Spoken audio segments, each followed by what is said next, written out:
Welcome back for another book review. Today we are talking about this one. So this is The Witch's Wand.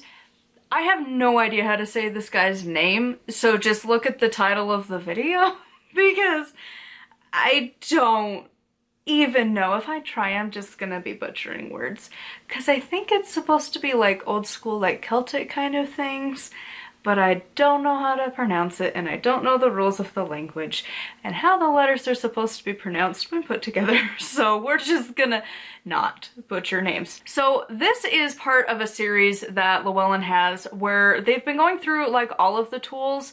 I don't know how many are gonna be at the library. I bought the one on brooms, and this is the second one that I have read, and this is one that I would go out and buy. So this book is so good. I don't know how these authors managed to do this. As an author myself, and as somebody who creates witchcraft content, I do not know how they manage to fill, I mean, they're not huge books, but like it's a decent amount on one tool. That is a skill to be able to write about one tool in the craft for so many pages and not make it feel just like filler. It's like actually good content. So this book is written by a wand maker, and he is a druid, so he's got a lot of stuff going for him on the topic, which I think gives him an like interesting perspective on it, and I do think that contributed to making this book quite good. So a lot of this book is, if you couldn't have guessed, on the wand. But the way he talks about things is so interesting. So basically, anytime a book tells you that you need to go read and like get your wand and like learn about the wand, get this book. Just go get this book. It's so good. It explains it so much more than any of the other books are going to. This is fantastic because he talks about the different ways that you can use it. He talks about the associations because, again, the argument always kind of comes up, is it air or is it fire? I'm in the air camp, and honestly, I would even have the argument more of like, is it earth or is it air? Because it's made out of a stick. Like, you know, but like he at least talks about why. And like the fire one, I just don't get why, but people do, where it's the kindling of the fire. I'm like, okay, sure. But that said, he does talk about both. And then he also tells you how to make your wand, which is very interesting because he goes through not only like some of the logistics of like how to like kind of cut it to like make sure that like you're not damaging the tree, which Lisa Chamberlain talked about a little bit as well in one of her books, but also he talks about like how to sand it, what grit of sandpaper you need, the type of stain you might want to use, how you're supposed to do that process, because it's not just a one coat deal, you want to do multiple, about like hollowing it out, adding different things to it, like the pros and cons of like adding metals and like adding stones, and like there's just so much to this book.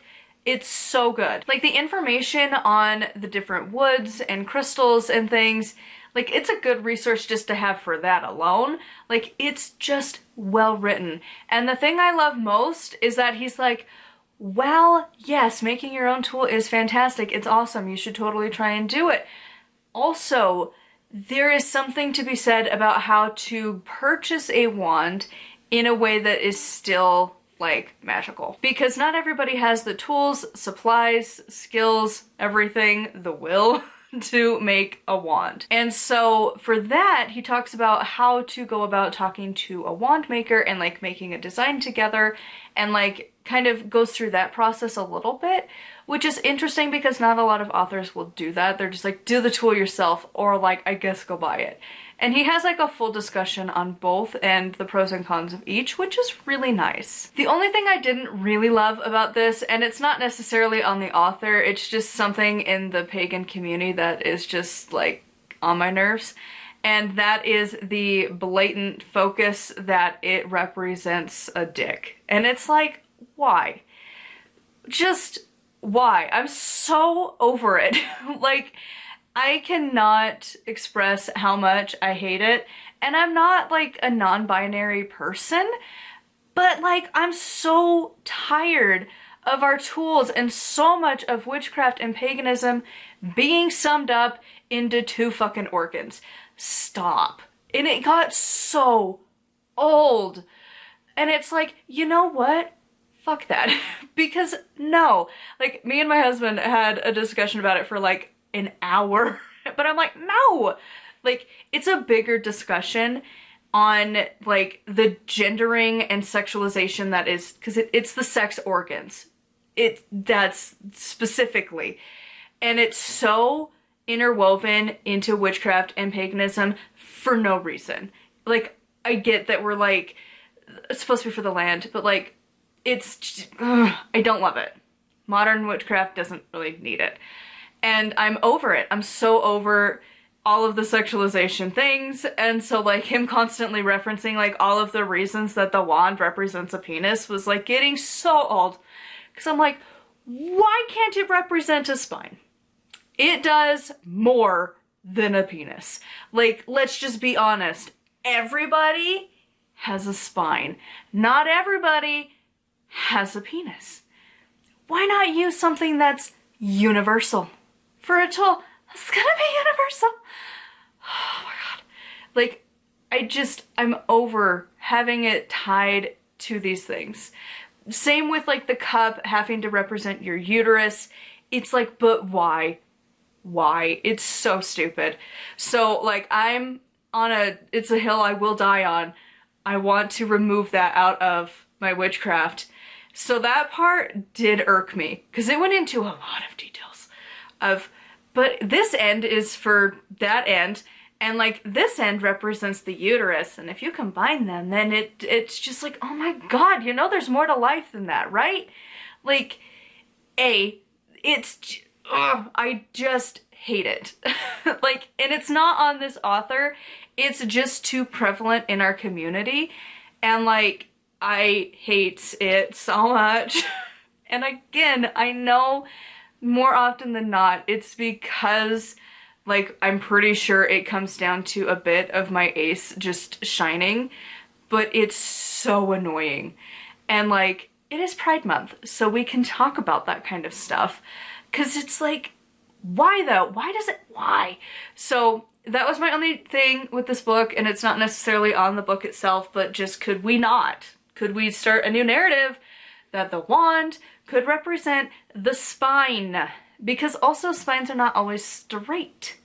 That could easily be a fantastic tool for somebody who has, what the hell is it? Is it scoliosis? That's the spine like, woo, doing that thingamajig? Like, wibbly wobbly wand just for you, you know, like to represent what you go through. Have a tool that could easily be connected to that, because like the tip of it is supposed to be like to send off ideas and blah, and instead it could be the tip is connected to the brain, like, and the base where you collect all of your power is like where the base of your spine is, where that's kind of where you function out of. From there everything is built up. Like, there's so many other connections that we could make to this tool that doesn't have to be to the sexual organs.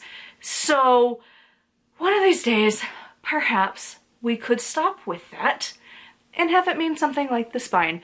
Or other things, but that's the one I'm thinking of, is the spine. That's like a pretty good organ for that. So anyways, moral of the story, other than that, this book was phenomenal. I truly do not understand how an author can write about one tool for so many pages and not make it feel like he's just fluffing his word count. I would love to hear your thoughts on this one in the comments down below. Huge thank you to my patrons. I'll have their names here on the screen. If you'd like to support me and get access to exclusive content, it is patreon.com/nightwillowcrafts. Make sure to check out my blog post. That is where I post all of my content, including my books, if you want to check those out. My witchcraft one will be coming out in August of this year, so make sure to head over there and look for it. Until next time, thank you so much for watching, and I'll see y'all soon. Blessed be.